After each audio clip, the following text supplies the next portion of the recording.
Still on the death roll, that's what he's doing here. He's only just got this bait though. I'm going to try and get it back here. I didn't want him to get that straight away. So see if I can get it back off him. Yes! Suck it. He looks pretty wide up now. Wait. Alright, that's the attack show. I'll see you later. Ooh, alrighty, so this is the start of the show. Fantastic show, Croc. We love him dearly. He's an adult male. Saltwater crocodile. Too big to be a female. We actually measured him a couple of weeks back.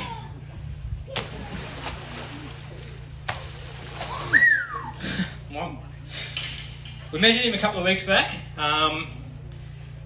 It was quite a challenge, alright, as you can see why. And it did cost us a work experience kid, but we got it done. He's about 4 metres, 250 kilo, alright. Adult male, saltwater crocodile, alrighty. I'll give him a bit of food. Let's see where he's gone.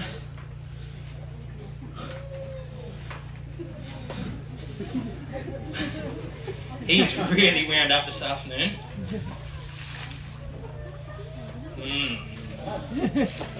Wait. And yeah, he's captive born and raised. Alright. Born here at the park, so we know his age. He's 33. And he's got an awesome name. Most wildlife parks have got the usuals like, you know, Killer, Psycho, Goliath. But this guy, he's known as Hagrid, alright? So he's got a big buffy head on him.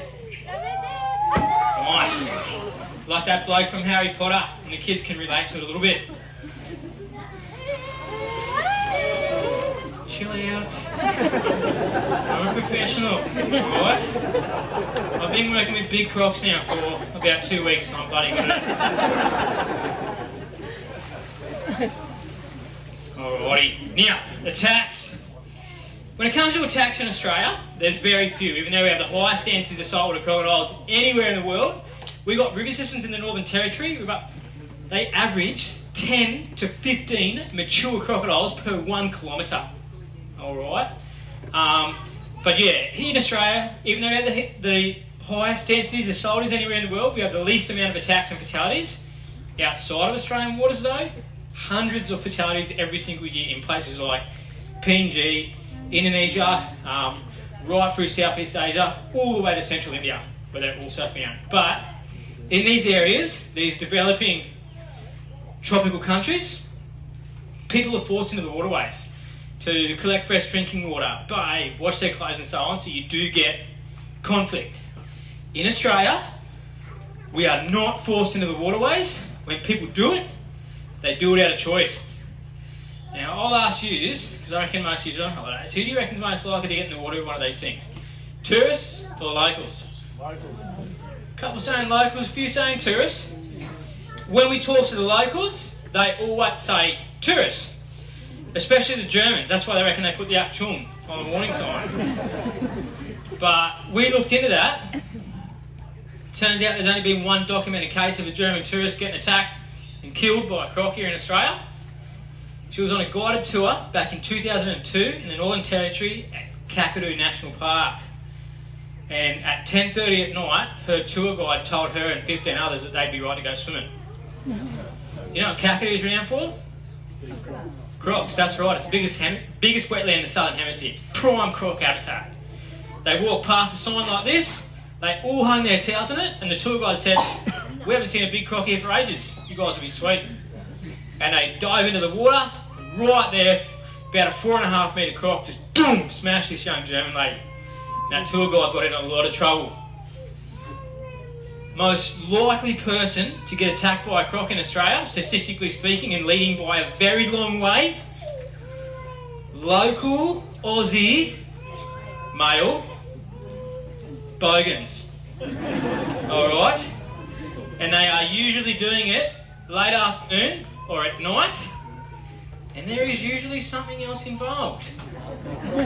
Alcohol, good old liquid courage. They come down to a body of water like this. There's usually a sign like that within view, but as you know, Aussies are very laid back, especially the further north you go. We do have that she'll be right attitude. And they come down here, they might think they don't see an immediate threat. No, I'll be right to go for a swim or retrieve that fishing lure, or in some cases, even a dare. And the outcome, it is extremely poor. When they jump out and bite you, they bite you with the hardest bite on the planet. Even a crocodile this size, he's no monster, but he's certainly big enough to ruin my day. He's biting down at over 3,500 pounds per square inch. A 5 metre, 5,000. Nothing bites harder than big crocs. And it literally happens like that. They just go splash, bang, boom. Under a second, just boom, gone. And survival rate is extremely low. Anyone near you, there's pretty well nothing they can do. It happens too quick. Now, you imagine if my mate Hagrid here grabbed me and went, boom, took me back in the water and started trying to kill me. No doubt, in my mind, I would find that extremely stressful. Alright? And with Hagrid hooking in, trying to kill me, I reckon I could punch out a breath hold of maybe 30 seconds to a minute. Minute number 2, I'm not stressed, because I'm dead. That thing under stress can probably push out a breath hold of about an hour. Alright? On a voluntary dive, 4 to 5 hours.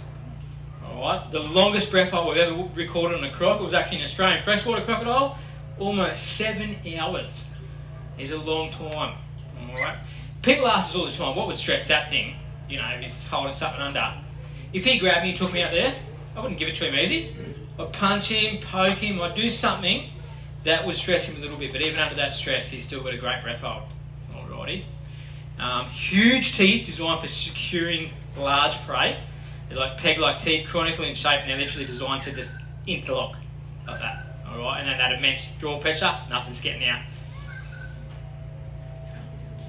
I see you. So this is what they do every now and then. This is the minimum exposure position. So that's 2% of his body mass there, his aerial environment sensors. Ears at the back of the head beyond the eyes, nose.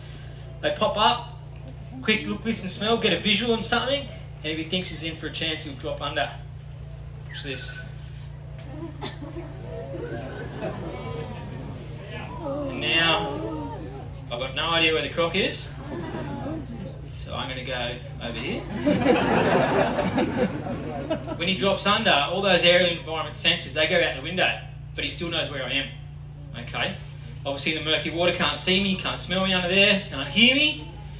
Every time I'm taking a step, I'm putting off vibrations.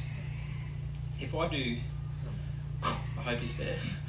If he's there, that will suck. If I do that is like ringing the dinner bell. So they've got pressure receptors, hundreds of them across their face, and then pretty well every single scale across their body, like a gel sac on the surface of skin, hypersensitive to vibration. Watch this.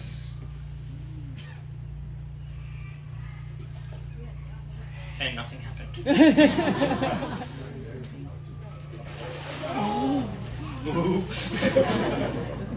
But I just want to show you something. Stay. Just want to show you how shallow that water is, where it is, and you're hiding a 4 metre croc. This is a new stick. It's wrong the other day. Just have a look at this. That's it. You're hiding a 4 metre croc. Very dangerous. So what they do is they flatten out, inch their way forward, ready for ambush attack. The big lumps and bumps across the back, they're called osteoderms. They play a few roles, but it looks like they're slightly offset, right? So as he sneaks through this shallow water, creates his own countercurrents, no surface tension. There is literally very little visual indication to the extremely bad day you're about to have. Alright? They're very efficient, they're very in tune to their surroundings. Anything approaching the waterway, he will be onto it. Anything splashing around there, he'll be onto it. Even stuff moving around on the water like crab, he can pick up on that. Alright, and they just sit around killing time until it's killing time. Alright. And yeah, he can go weeks, months, over a year without eating if he needs to. We know of one croc who went 1.5 years without a single food item and survived. You know, when they do these long periods, they will lose a bit of body condition, but they can do it. And when it comes to what they are eating, there is a massive variety of animals on the menu, and just animals. Alright, they're not big on their veggies. So yeah, he can pretty well tackle any of that aquatic prey: fish, eels, turtles, stingrays, crustaceans, your bird life, your land-based reptiles. It can be goannas, snakes, and then obviously your mammal life too, like wallabies, dingoes, feral pigs, and large, unique males can tackle livestock. So cattle, horses, and even your Asiatic buffalo. Alright, they can be over 1,000 kilo in weight. And yeah, those big, powerful jaws, that insane bite pressure is what they use to secure that prey, and then boom, they usually drown things. Oh, excuse me, I'm cooking out here. So just to give you an idea of that pressure, this morning, one of our big 4.5 metre fellas down the back here, Spartacus.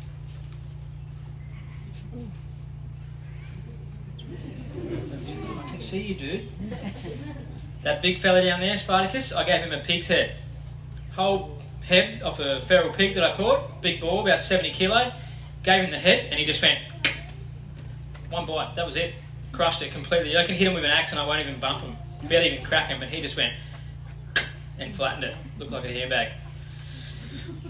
Alright, so you already seen a couple of those rolls at the start, but that wasn't supposed to happen, so pretend you didn't see that. Do you guys want to see some death rolls? Yeah. Alright, so we do this just to show you how they break apart prey, so that's what the death roll comes in, and also you get some head shakes with that as well. That's the two very effective techniques that have been working for millions upon millions of years to break apart prey. Alrighty. Now, it should be still in front here. Ooh. Ooh, nice. You hear that jaw pressure? That's a day realer. Alrighty. Let him go back there. Just let him have this for a little bit. Oh, we're going to go for a walk. Okay. This is how you walk, Croc. You hipsters walk your pugs. That's cute. We walk our Crocs. Alright. Where is he? Is that him just there? So what I've got on here, this is natural fibre rope. Got a bit of cowhide and we use this as a tool to engage the croc. He's already on the roll there. We'll bring him up into the shallows here. Oh, rope's gone slack.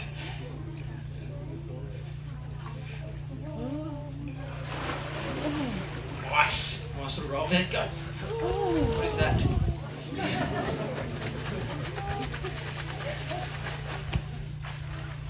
Slow-mo.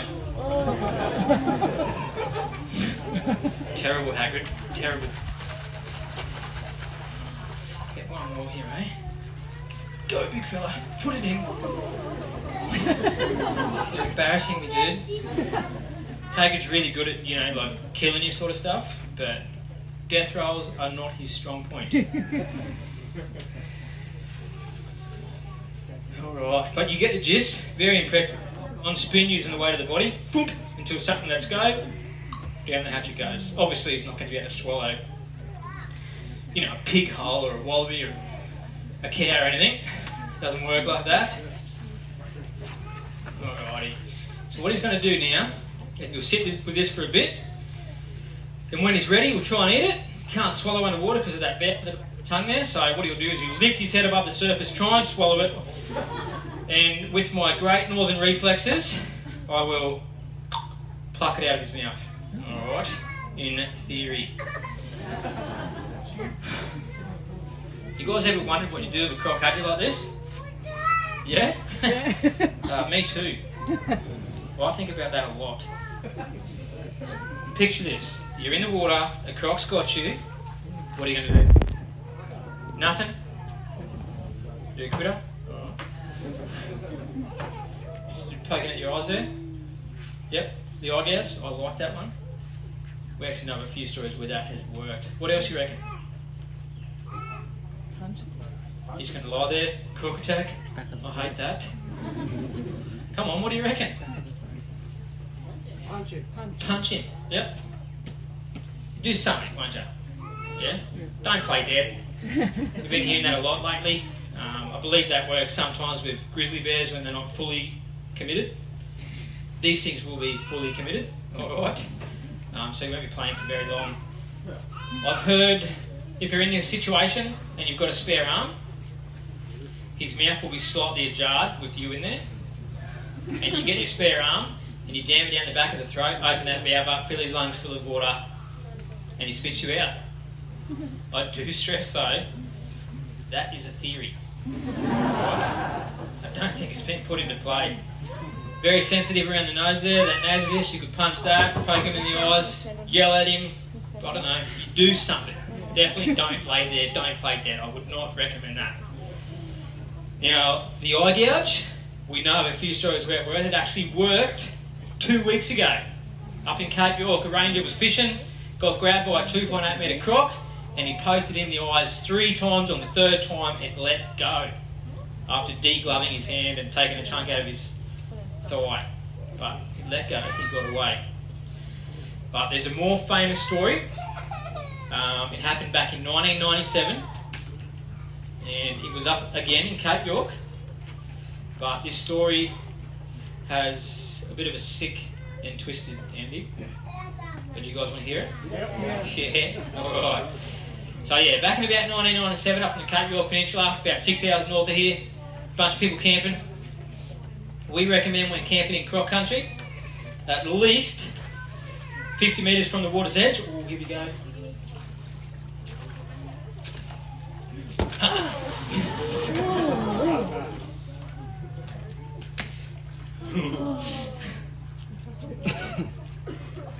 Let's chill out, dude. Chill. Reckon I can make that?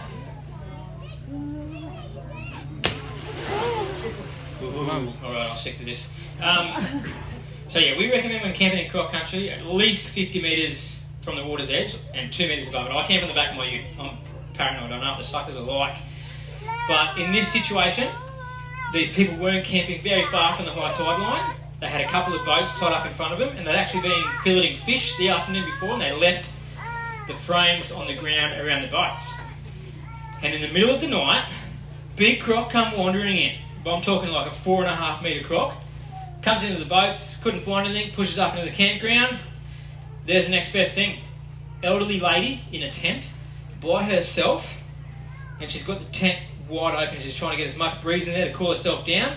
Croc's seen her, gone, you beauty, grabbed her and starts going back to the water's edge with her in his mouth. Naturally, she was very concerned about that. And the croc she started yelling and screaming. A guy woke up, looked out of his swag, seen what was unfolding, very bravely ran out there in the dark, in his undies, dives onto the back of this big 4.5 metre croc, jams his thumbs in its eyes. It spat her, had a crack at him, broke his arm, but he managed to grab the lady, he got out of there. He was a hero. And a couple of years ago, I was watching a documentary on crocodile attacks here in Australia where people had survived them. This incident came up. They're right where the attack took place. Camera crew's there. They're talking to old love. She's talking about what happened. The guy that saved her, he's also there, but he's just sitting down. He's got his arms folded. He's not really saying anything. He sort of looks a little bit disappointed. And then you find out this bloke successfully saved his mother-in-law. What an idiot. I told you it had a sick and twisted ending. Sometimes in life, you just need to let nature take its place. Right?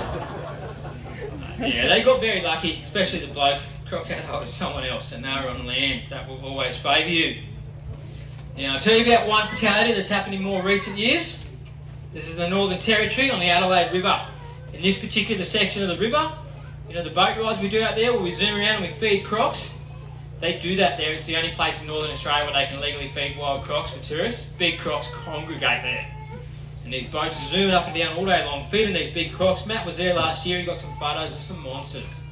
Anyway, local fella comes down in the afternoon with his wife. He's going for a fish. He's doing everything right. He's a few metres from the water's edge. But the mistake he made, his lure got tangled in a snag right in front of him, 2 foot of water. And he thought, I'll be right to slip in and get that. And as he slipped into the water right there, 4.7 metre croc, boom, gone. Alright. Tragic, no doubt about it, definitely avoidable.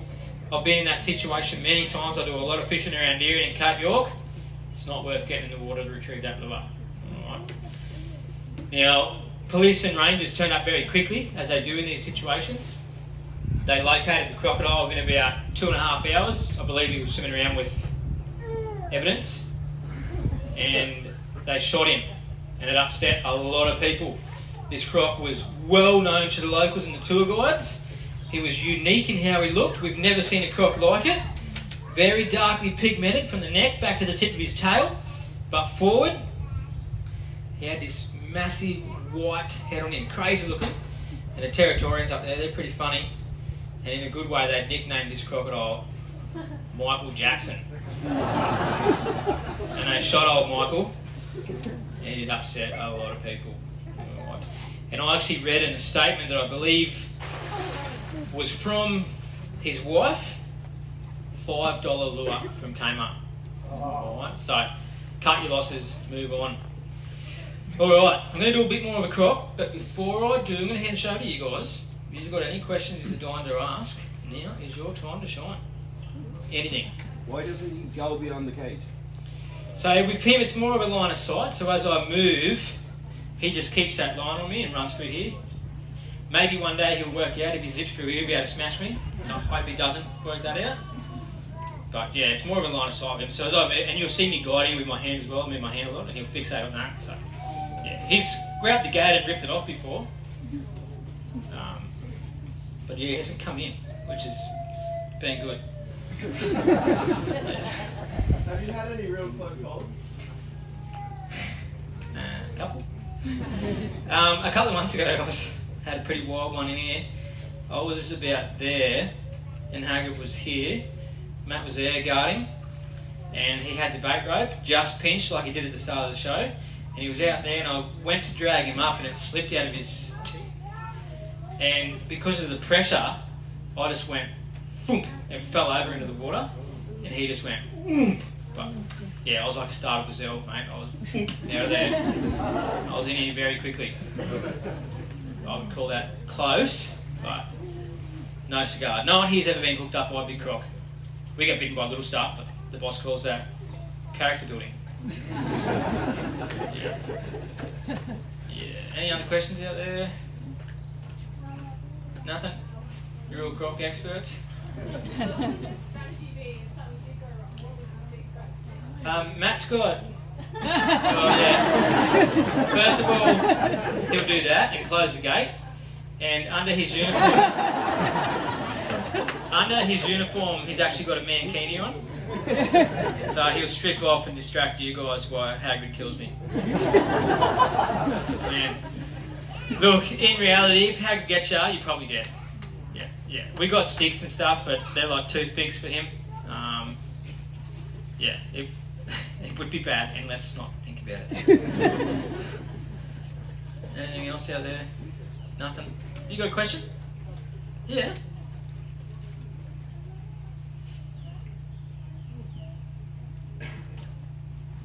Wait, is this a statement? Or a statement? That's alright. What's your...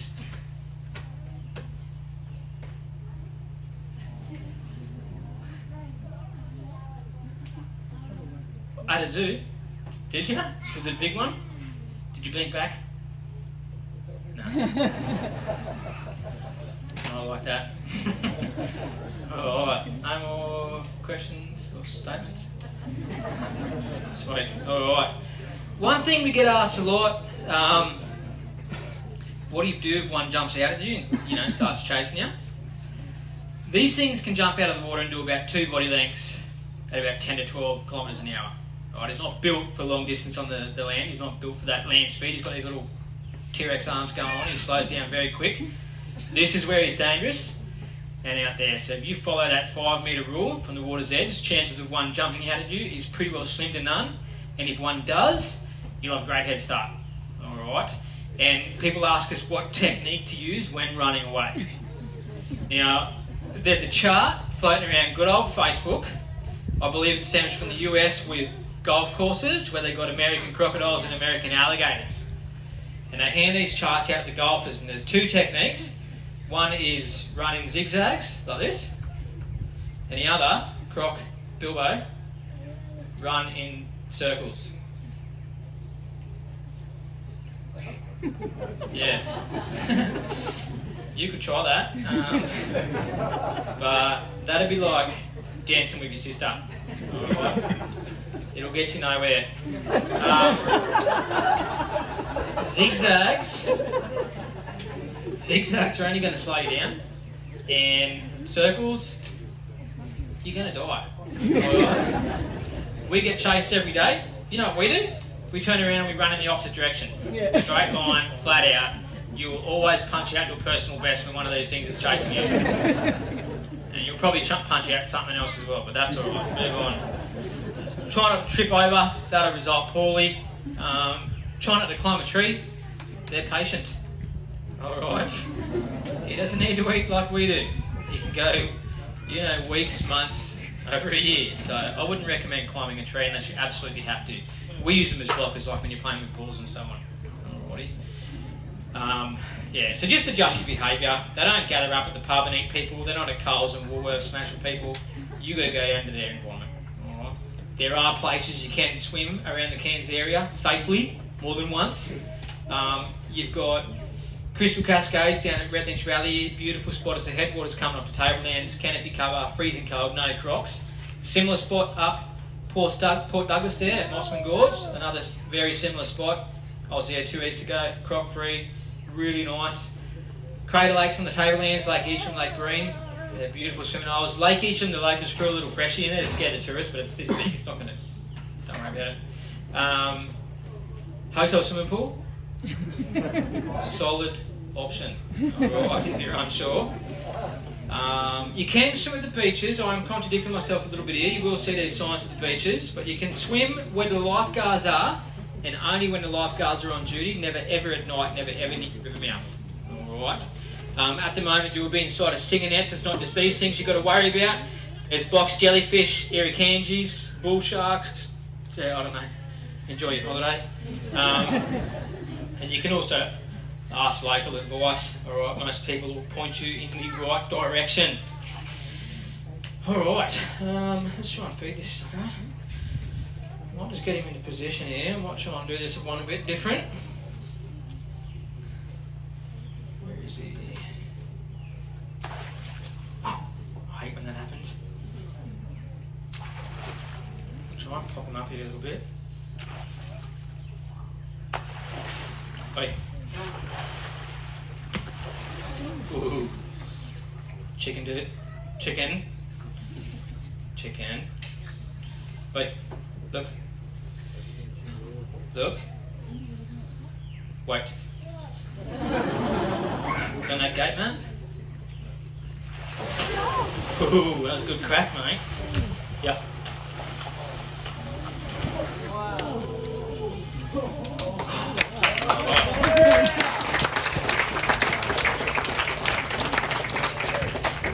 Alrighty guys, I hope you enjoyed that. I hope you learnt something. And go away with a bit more appreciation for these amazing animals. Coming up next, we still got plenty happening. Kangaroo and wallaby feeding down in Gondwana. You guys get the hand feed skippies. Then 4:15, Castle